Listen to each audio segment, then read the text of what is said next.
Hello, we are going to make a cherry blossom branch, and there are a few supplies you're going to need. You're going to need a piece of white paper or cardstock. That's just a little bit heavier than paper. Either one will work.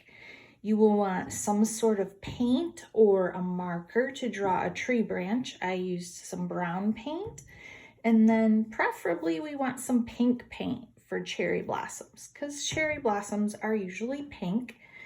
And then you'll need an empty pop bottle with a bottom that looks like this. It has the 5 little spots and it makes a stamp that looks like a flower.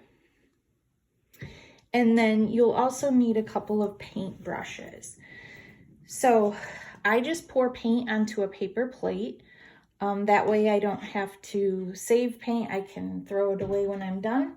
The pink you will want to spread out a little bit so it's a little bit thinner, and that way it will stamp much nicer for you.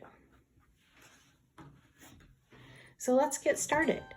First, we're gonna make a branch. There's no right or wrong way to do this. You can draw it first, or you can just paint it. I'm just going to draw a center branch, and I like to go off to the side, and then I will come up. I'm gonna make just some smaller branches off to the side. There's no right or wrong way to make these. Whatever you like it to look like. I'm gonna do one more, I think. Okay, I think that'll do it for the brown. Now, for the cherry blossoms, you're gonna take your pink paint. I'm gonna move this out of the way to show you how to stamp. So you're gonna take your bottle and you're just gonna put it in the paint like that. It's gonna get a little bit on the bottom. I have to keep moving things back and forth. And then you're gonna put it near the branch and you're going to set it down and then twist it just a tiny little bit and lift straight up. That's not perfect, and that's okay. It doesn't have to be. Flower petals are not perfect either. And so I'm just gonna keep doing that all around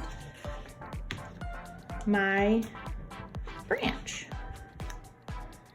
And then I'm gonna go back with a smaller paintbrush and add, I'm gonna see if I can get that, and add the center dots to my, now this one right here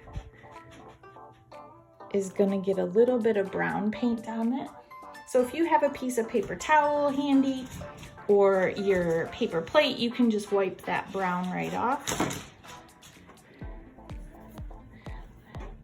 And then just re-dip it, it's fine. Okay, there's another one. If you have a long, skinny piece of paper, the link that's included with this shows a really long branch, and that's really pretty as well. And then I'm gonna put one that's kind of just dropping from the branch. And maybe one on the ground.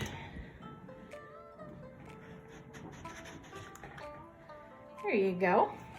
Now, I've included a couple of story links about cherry blossoms. And so you can read or actually watch those stories and then make your own cherry blossom. That's one example. I did another one. None of them are gonna look the same, and that's okay.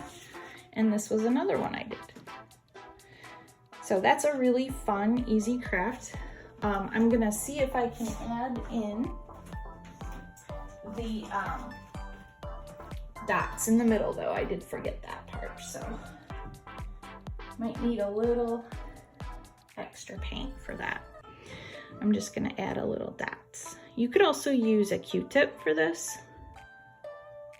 That would work really well. You could even use a different color in the middle, maybe yellow.